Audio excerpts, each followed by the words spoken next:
Tuko tayari?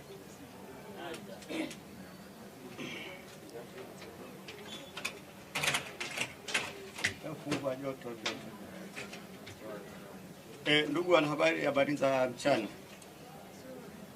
Jeshi la Polisi Kanda Maalum ya Dar es Salaam limeendelea na operesheni mbalimbali katika maeneo ya ndani ya kanda, lakini pia nje ya kanda maalum ya Dar es Salaam. Na kwa kipindi hiki tulijikita sana katika operesheni ya kukamata magari ya wizi pamoja na watu ambao wanajihusisha na mitandao ya wizi wa magari. Katika operesheni hiyo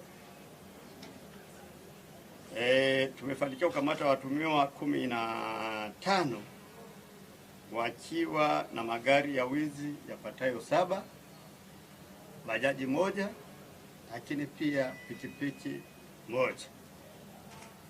Kati ya magari haya yaliyokamatwa ni pamoja na magari mawili ambayo ni ya taasisi za umma. Kuna gari moja ambayo ni ya Umoja wa Wanawake Tanzania, lakini nyingine ni ya Wizara ya Afya ambayo ilikuwa imeibwa juzi kule Mbagala, ambayo ilikuwa imepaki kwenye yadi binafsi, na baadaye ufuatiliaji ukafanyika na kuweza kukamatwa kule Mikumi mkoani Morogoro. Gari hiyo ya Umoja wa Wanawake Tanzania kama nilivyosema ni yenye namba za usajili T 162 BLW. Hii ni aina ya Toyota Land Cruiser. Na gari ya Wizara ya Afya niliyosema ilibiwa usiku wa kuamkia jana kule Mbagala. Gari zote hizi zimeibiwa kule Mbagala. Ni STL 6434 Toyota Land Cruiser. Hii ni hard top. Hii ni mali ya Wizara ya Afya. Mbali na gari hizo mbili, pia kama nilivyosema, kuna gari nyingine 5 ambazo zimekamatwa, ikiwa ni pamoja na gari namba T 855 DLE Toyota Harrier. Kuna gari nyingine namba T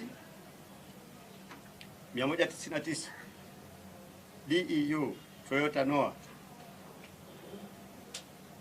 Kuna gari nyingine T 249 DLL Toyota IST. Kuna T 255 AJG. Hii ni gari aina ya RAV4.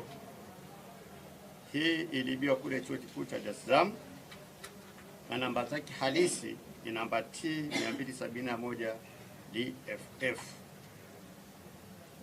Pia kuna gari jingine namba T 556 DJQ Toyota Allion. Kuna pikipiki namba MC 854 BYY.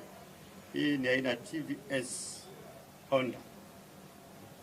Lakini pia kuna bajaji yenye namba za usajili MC 639 BYA. Katika watuhumiwa waliokamatwa kama nilivyosema, wako watuhumiwa 15. Lakini kwa uchache nikitaja baadhi yao waliokamatwa ni pamoja na Dr. Yusuf Mwaipop. Huyu ana umri wa miaka 42. Huyu ni mkazi wa Temeke. Ni daktari wa hospitali moja anajulikana kwa jina la Ephraim ambaye iko kule Temeke. Huyu ndiye aliyekamatwa pamoja na hiyo gari ya Wizara ya Afya kama nilivyoitaja kule maeneo ya Mikumi, gari ambayo ilikuwa imeibwa kule Mbagala kwenye yadi binafsi, yani sehemu za kulaza magari. Dereva alipaki pale, lakini usiku kati ya saa 8 na saa 9 wezi waliingia pale na kuiba ile gari, lakini kwa juhudi kubwa za polisi gari ile iliweza kutiwa mbaroni kabla haijavuka mipaka ya nchi. Mbali na matukio haya ya wezi wa magari pamoja na mtandao wao, pia jeshi la polisi lifanikiwa kukamata silaha 2. Moja ni aina ya shotgun pamoja na risasi zake 4, na nyingine ni aina ya pistola Star pamoja na risasi zake 4. Silaha hizi zilipatikana katika matukio tofauti kule eneo la Kijichi, Mtoni Kijichi. Silaha hizi zilipatikana katika matukio ambayo askari polisi waliwatilia mashaka makundi mawili ya wahalifu. ambapo katika tukio la kwanza ambalo lilitokea tarehe ya 25 mwezi wa 10 mwaka 2018 majira ya saa 3:30 za usiku, askari ambao walikuwa doria katika maeneo hayo ya Kijichi, Mtoni Kijichi, walitilia shaka pikipiki ambayo ilikuwa imebeba mishikaki, yani walikuwa watu watatu kwenye pikipiki moja. Walipowasimamisha watu wale walikataa kusimama na askari walianza kuwafuatilia. Wale watu walipogundua kwamba wanafuatiliwa na polisi, walianza sasa kupambana na polisi kwa kurusha risasi kwa kutumia bunduki hii aina ya shotgun ambayo nimehitaji. Na katika kurukushani hiyo ya kurushiana risasi, mtu mmoja alipigwa risasi na polisi, na alipofikishwa hospitali ilithibitika kwamba amepoteza maisha. Wenzake wawili walifanikiwa kutoroka na hatua za kuwafuatilia ili waweze kutiwa mbaroni zinaendelea. Mbali na tukio hilo, kuna tukio lingine ambalo lilitokea tarehe 1 ya mwezi huu wa 11 huko Mtoni Kijichi. Hii ilikuwa ni majira ya saa 4:15. Askari ambao walikuwa doria vile vile waliwatilia shaka pikipiki ambayo ilikuwa na watu watatu. Nao waliposimamishwa nao walikaidi.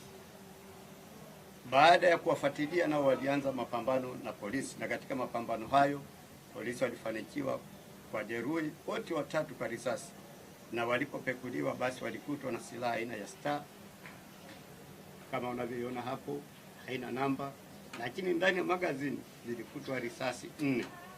Watu hao wanaonekana walikuwa wamepanga kwenda kufanya matukio ya kihalifu, lakini kwa sababu jeshi la polisi sasa hivi tumejipanga vizuri, tuliweza kuwawahi kabla hawajaleta madhara ya jamii. Mimi naendelea kutoa wito kwa hawa jamaa zetu wanaojihusisha na matukio ya kihalifu kwamba nafasi yao kwa sasa haipo. Jamii imeelimika kutoa taarifa kwa polisi, lakini pia polisi tunafanya kazi kindaki kuhakikisha kwamba uhalifu ndani ya jiji la Dar es Salaam unakoma. Pia hawa wanaojihusisha na wizi wa magari kuambia kwamba nafasi hiyo pia haipo, kwa sababu mbali na magari haya ambayo nimeyataja, kuna magari 4 ambayo yamekamatwa mikoani naye yataletwa kwa ajili ya utambuzi, na yenyewe ni ya wizi. Niendelee kutoa wito kwa wananchi kuendelea kutoa taarifa kwa jeshi la polisi ili kuendelea kuliweka jiji letu la Dar es Salaam katika hali ya amani na utulivu. Lakini pia nikitoa rai kwa madereva wa magari ya umma kwamba sehemu sahihi za kupaki magari ya umma sio kwenye yadi au chochoroni. Magari ya umma tuyapaki kwenye ofisi za serikali, ofisi za umma ambazo zina ulinzi wa kutosha, kwa sababu sehemu zile tunazoziweka ambao ulinzi wake ni legelege, tunawavutia wahalifu kutamani kuingia kwenye tamaa, kwa sababu wanaona kuna fursa ya kufanya uhalifu kufanikiwa.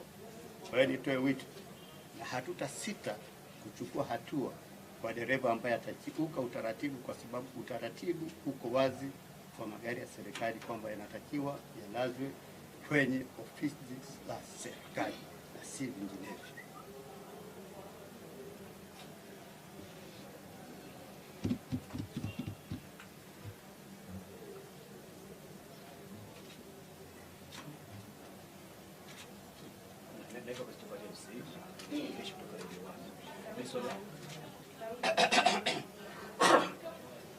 Naitwa Christopher James, ni mwandishi kutoka Radio 1. Mimi swali langu ndio nauliza, ni aina gani sana ya magari ambayo yanaonekana wanapendelea kuyaenda, na katika upelelezi wetu tulipata kwamba wanaenda kuyauza wapi?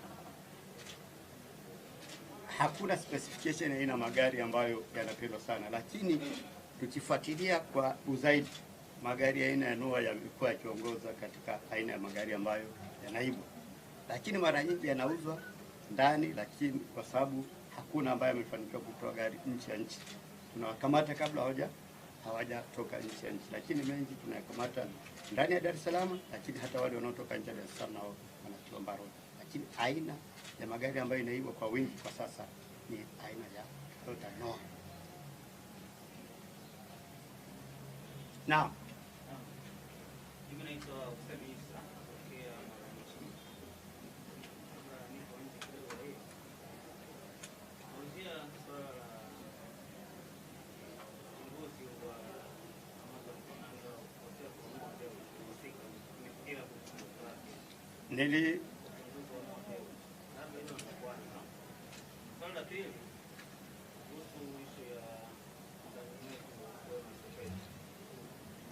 ongeza sauti.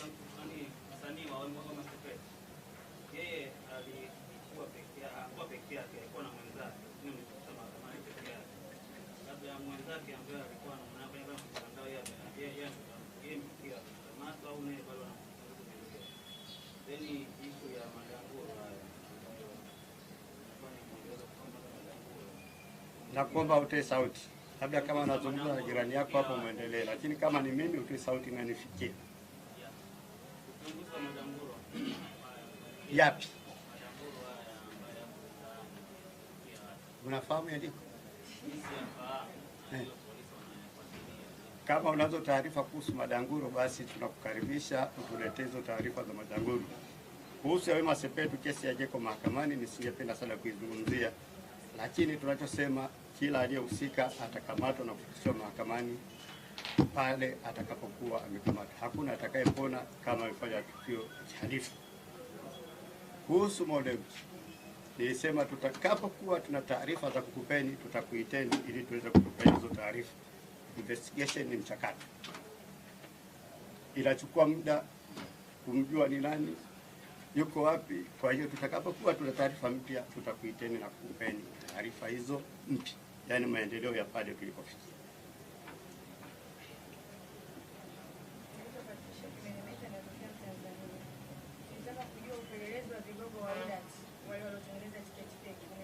Hizo mimi sina taarifa. Kama anavyojua mimi na kaimu hapa, hiyo sina taarifa nayo. Na kuna mtu alikuwa ananiulizia kesi ya Mo juzi, nikamjibu, lakini nikashangaa kwenye taarifa yenu mnasema nilitoa taarifa kuhusiana na UDAT. Nikashangaa, hivi huyu mtu nizungumza naye wapi? Mtanzania huyo aliyeniuliza aliniuliza kuhusu tumefikia wapi kuhusu upelelezi wa Mo, lakini kwenye taarifa yake anaelezea kuhusu UDAT. Hakuna aliyewahi kuniuliza kuhusu UDAT. Sijui hapa ni kwa sababu weekend ni kwa lakini tunatoka FM labda kusaisha kuhusu na jamaa kama alionyesha tutafahamu kampeni ya mkuu wa mkoa itangaza naanza Jumatatu na polisi ndio kwenye kamati ya Jumatatu. Nafikiri anayetangaza kampeni ndiye anayetakiwa kuulizwa umefika wapi. Kama nilikuwa nimetangaza kampeni, ungeniuliza mzee, kampeni yako uliyotangaza umefikia wapi? Mwingine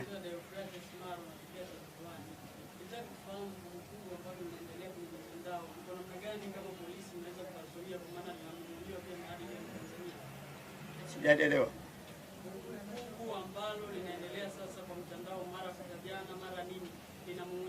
Sijakuelewa. Hebu njoo kwa sababu maneno yako hayataji tatizo. Unasema mara nini mara nini. Naitwa Deogratias Maro, natokea TV1. Nilitaka kufahamu ni kwa namna gani mnashughulikia ili vuguvugu ambalo lipo kwa sasa hivi kwenye mitandao ambalo linaonyesha kabisa linamumunyia maadili ya Tanzania. Vuguvugu gani? Weka wazi. Vuguvugu ndio nini? Kusema vuguvugu kuna mambo mengi unaweza kuyaita wewe kwa mtazamo wako ni mavuguvugu. Sasa ni lipi? Kama masuala ya ushoga, tunasikia huyu kwa anataja nani? Ili kwa namna gani mnalizuia lisilete madhara mengine kwa jamii? Kwa maana kwamba kuna watoto, kuna nani wanaangalia pia, wana access ya kufikia kwenye mitandao. Upo utaratibu unaendelea kufanyika ili kuhakikisha kwamba swala hilo linakwisha. Na nafikiri ndicho alichokuwa anauliza mwenzangu kuhusu nini kinachoendelea kuhusiana na hayo yaliyokuwa yametangazwa. Kuna taratibu ambazo zinaendelea. Makosa ya jinai yanashughulikiwa kwa taratibu. Kwa hiyo taratibu zinaendelea kuhusiana na jinai yenyewe kinayotendeka. Naitwa Hamisi Mbuto, natokea ITV.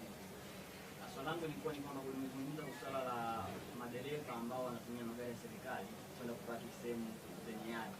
Inaonekana kwamba sehemu ambazo sio salama, kwamba watu wengi wezi wengi wanaingiwa na tamaa kwenda kufanya uhalifu na kuiba yale magari.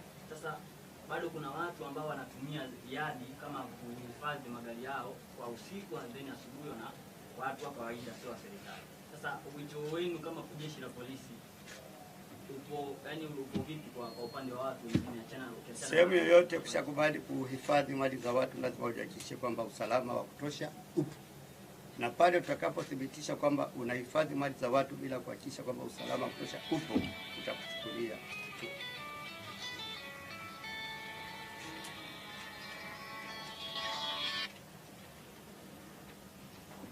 Wengine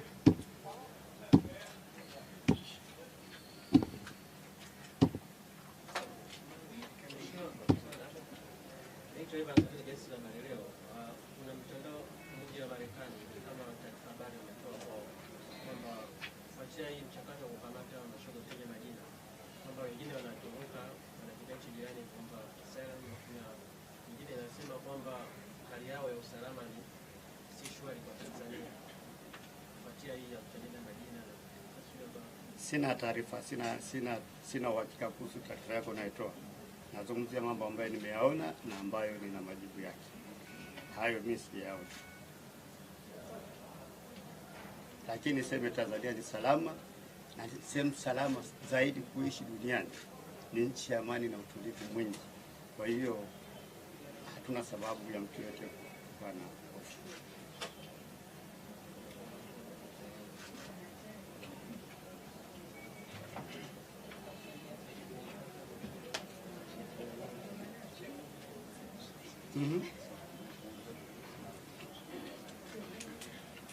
Hii ndio nasema ni shotgun. Hii bunduki kama unavyoiona, kimsingi imekatwa kitako, imekatwa mtutu, lakini inatumia risasi za bunduki aina ya shotgun.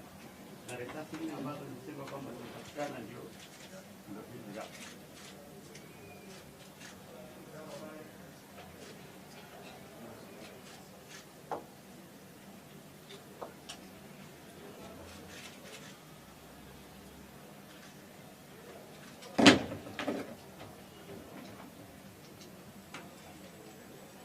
Hii ndio pistol aina ya Star ambayo imekamatwa na risasi zake 4 ndani ya magazini.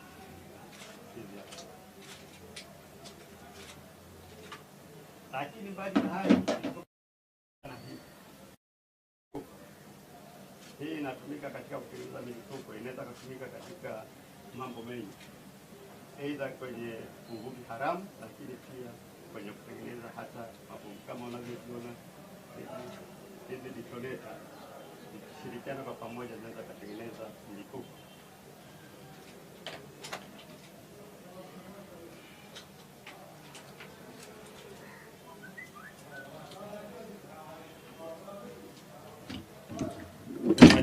Tukaangalie magari niliyosema yamekamatwa katika operation hii.